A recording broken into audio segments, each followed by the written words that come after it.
Black Forest is the latest from Uwe Rosenberg and Todd Lawrence. If you've played Glassroad, you're going to be pretty familiar with a lot of these mechanics.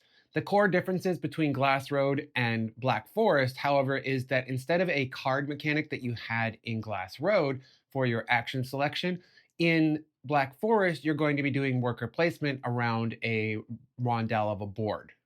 If you've not played either of them, the key mechanic here in both Glassroad and Black Forest is this resource management wheel that Uwe came up with. And so it's really neat here. Instead of having to track every single individual resource and spend each resource in any particular way with numbers, you instead are tracking them on this clockwise wheel. Because glass making and commodity making were so important, they will automatically happen anytime that they can produce. Right now I have 0 sand and I have 0 food. However, the second that I have increased my amount of food, I'm gonna automatically move this thing here, and I have now produced a trade good and 2 more commodities. Same thing with sand. Anytime I've increased my sand, it's automatically gonna move, and now I have 1 piece of glass built.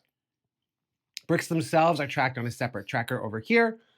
And throughout the game, you're going to use these resources to buy buildings. Now, this is one of the biggest problems I have with this game is there are so many buildings. There's this board. All of these buildings go in here. And then there's this board. And then there's this board. And so there's just so many buildings. Too many buildings. I actually had to print out an entire index of all of the different buildings so that I could have this throughout the game. What we've done when we've played it, though, is everyone took a picture of the buildings because the buildings can be put out A side or B side. And so we made sure that everyone had that going there. Give me a second to clean this up. Once you do manage to get your buildings, which are going to be your primary way of gaining points, then you're actually going to put them into your actual farmstead here. You start out with this one board that has 2 ponds, 2 fields, and 3 forests, as well as your glassmaking hut. You have room for some cows up here, and then your forest can also hold some boars. But throughout the game, you're probably going to have to get rid of some of these spaces in order to make room for more buildings. However, you can start by just building your buildings out. Once you have actually managed to track your glassmaking ability, not the actual glass that you have in the game, once you've reached the top here, you're actually going to move your glass hut over to a new board and start again. And so you get another new board here. Every time you get one of these new boards, you're going to get 2 points at the end of the game. The idea here is that you've exhausted the resources of that particular area, so you've moved your glass hut to another one. This is actually on theme with how the glass making worked in the Black Forest of Germany. The other thing, besides all of the buildings that I didn't like, is the actual worker placement aspect. I do prefer the card mechanic of Glassroad over this worker placement aspect.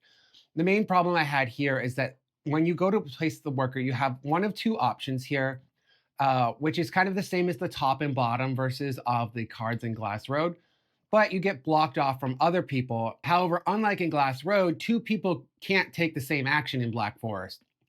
This I didn't like at all because I found myself constantly getting blocked for what my plan was. And I have been building up an engine all game, and then someone builds that building that I needed, and I also ruins my plan. So there was a lot of build up in this game. It's very strategic. You got to keep an eye on what your opponents are doing. Otherwise, you are going to fall behind and you're going to fail. If that's your kind of game, this is going to be for you, but I found it to be a little bit too confrontational for my tastes.